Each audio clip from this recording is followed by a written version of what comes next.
weirder and more intense over the weekend after the president tweeted a video of his staged brawl with wrestling mogul Vince McMahon with his CNN logo superimposed over McMahon's face. It was a little confusing since CNN and pro wrestling could not be more different. One is an entertainment venture that promotes over-the-top fictional narratives and rigs its fights. The other is the WWE. Pow!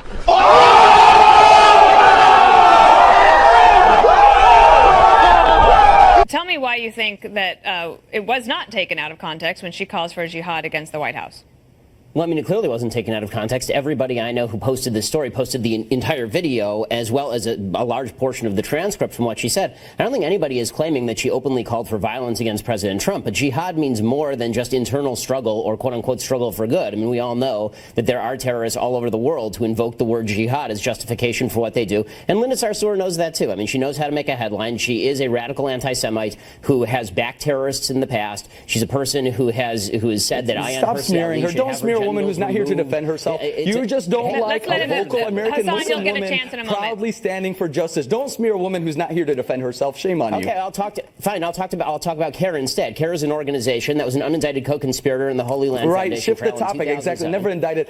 Don't try to drown out the conversation. Let's talk about what jihad means. Jihad means striving for truth. Let me ask you, Hassan. Exactly what she's doing. If you want to talk about context, let's talk about the full context. Yes, go ahead and ask me. Okay, this is what I want to ask you. The fact that she began this speech by praising a guy who has in the past talked about how jihad includes violent jihad. She started her speech with that. So let's not pretend that you can just, you're the one taking this one line out of context and then suggesting that it only refers to I encourage everybody just to listen to the speech for herself. So in your opinion, is socialism a good thing or a bad thing? I mean, I think people kind of throw that word around to try to scare you. But if helping people is socialism, then I'm for it. It could really benefit our country in the future. I think it's a good idea. Socialism as a concept, as a philosophy is good. I think that it's got a bad rep. Trying to spread the wealth is definitely a good thing in America, and it's definitely a thing that's needed. There's a lot of things with social welfare that I think would be good to have. Do you have a positive reaction to socialism or a negative one? I'd say a more positive one. I'm definitely more open to it. But we should have a standard of living for all people. Okay. Just by default, that should just be available. If we did it democratically, then we could really incorporate socialism. Like, it definitely seems like a more feasible option, and it could help more people. Like, just as a broad term, it could help more people. How would you define socialism? I mean, honestly, that definition gets thrown around a lot. I'm not exactly sure. How would you view what socialism is, though?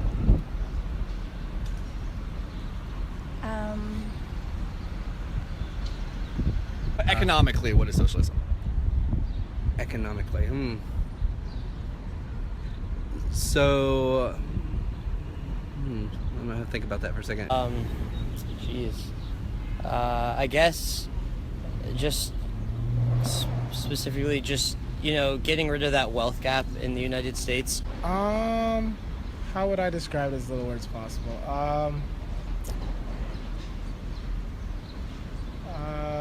How would you define socialism?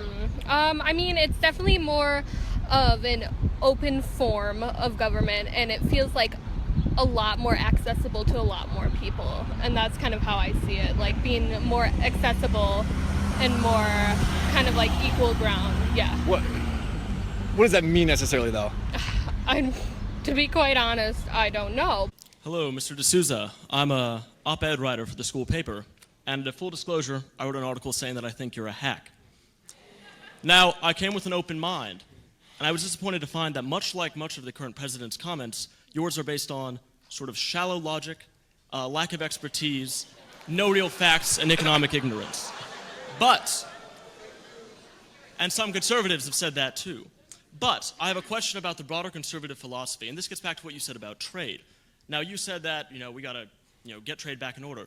But with the trend in technology nowadays, the real threat is not trade and loss of jobs overseas, but automation, artificial intelligence, the replacement of many of the jobs that serve as a starting level for economic advancement. What role does conservatism have in a world in which machines and automation can take the place of much of human labor and activity that generates income and value for everyday people? All right, well, man, let me say this. If it is the case that in what I said tonight, and I put some fairly incendiary material on the table. If I had said something that was even arguably wrong, factually wrong, about the Democratic Party or about fascism or about Trump, it would be very easy for someone to point it out. So normally, if you're going to call someone a hack, you should kind of try to establish your own bona fides.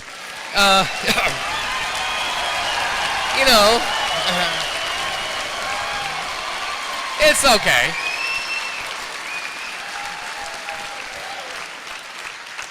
It's okay. Look, a certain amount of moral indignation is the staple of being a late teen. And so I think we should be indulgent. Now, technology. Look, here's the point. We have seen in the United States the ordinary working guy, I don't just mean the white guy, the black guy, the Hispanic guy, the working class in this country has been hit by 3 powerful winds blowing in the same direction. And those winds are named globalization, immigration, and technology. Now, what does the Democratic Party plan to do about any of these? And the answer is nothing. Nothing. Obama did nothing. Hillary proposed to do nothing. In fact, what the Democratic Party wants to do is to increase the problem of illegal immigration, motivated solely by getting Democratic voters, with complete indifference to the impact on the worker. So tonight you have presented the Republican Party as advocating on behalf of individual liberties, even if that means deregulation so that there could be a smaller government and essentially people can have more freedoms, personal freedoms. Despite the fact that that might undermine the Clean Water Act and lead companies to pollute the waters with toxic waste with no repercussions. However, my question to you is, how can you explain the deregulation that the Republican Party supports for smaller government and simultaneously the hundreds, if not thousands, of bills passed by Republican officials since 2011 that have policed the woman's body and limited female access to contraceptives and to abortion? All right. Somewhat like the mosquito in the nudist colony, I'm trying to figure out where to begin. Well, all right. So, I'll say a very quick word about abortion, a very quick word about deregulation. Abortion first. We talk about birth control and abortion. Let's set aside for one moment the debate about whether or not abortion is a constitutional right. I would submit that it is not. You can read the Constitution, squeeze lemon juice on it, hold it upside down, it's just not in there. But let's assume it was. Let's assume it was sort of invisibly there as part of the Bill of Rights. Right up there with free speech and right up there with the right to religion and the right to assembly and so on. Here's my question to you. Why should the abortion right be subsidized when none of our other fundamental rights are? I mean, you have a right to free speech. Does the government give you money to start a newspaper? You have a Second Amendment right to own a gun. Is the government going to buy you a shotgun? You have a right to free assembly. You got to do it on your own time. You have a right to free exercise of religion. The government's not going to pay for your churches.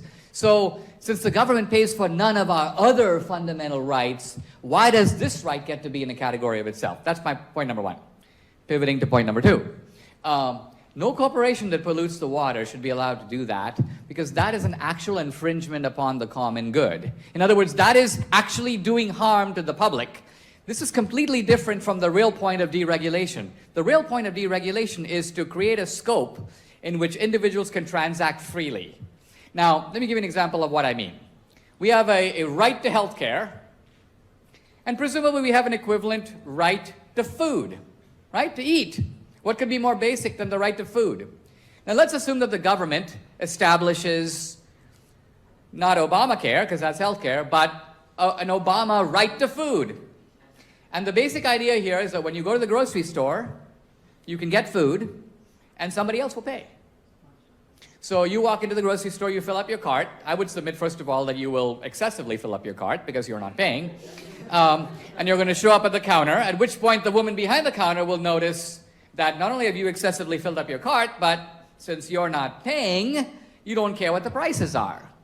And so suddenly milk will start costing $45 because some third guy is actually going to be footing the bill.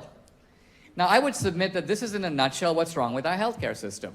That whenever you go to the doctor, the reason that it costs $3,000 when you have a cold is not because it actually costs $3,000. If you were paying, they'd bill you $75. But since you're not paying, and the insurance company is paying, and the government is paying them, the doctor realizes, I'm going to run 45 tests, I'm going to do this, I'm going to do that, it's all going to be money in my pocket, it's going to be money for the hospital, and this poor dude isn't the worst off. So most of the time when we go to the doctor, we don't even ask what it's going to cost, because we don't care, because some third guy is paying. So the argument for deregulation is to try to create a healthcare system where people do have healthcare protections, but in which costs are kept down because the